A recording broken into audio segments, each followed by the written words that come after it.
దేవుడు మా జీవితాల్లో అద్భుతాలు చేస్తాడు కాబట్టి ఆయన మేము నమ్ముకొని ఉన్నాము.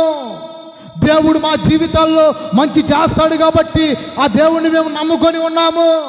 దేవుడు మా కుటుంబాల్లో ఆరోగ్యాన్ని ఇస్తాడు కాబట్టి ఆ దేవుణ్ణి మేము నమ్ముకొని ఉన్నాము అనని వీళ్ళేమంటారంటే, ఒకవేళ ఆ దేవుడు మా జీవితాల్లో అద్భుతాలు చేసినా చేయకపోయినా, ఆశ్చర్యకార్యాలు చేసినా చేయకపోయినా, ఆరోగ్యాన్ని ఇచ్చినా ఇవ్వకపోయినా, మాకు ఆస్తిపాస్తులు ఉన్నా పోయినా, మేము ఆరాధిస్తున్నటువంటి జీవము కలిగిన దేవుణ్ణి ఇడిసేదే లేదు.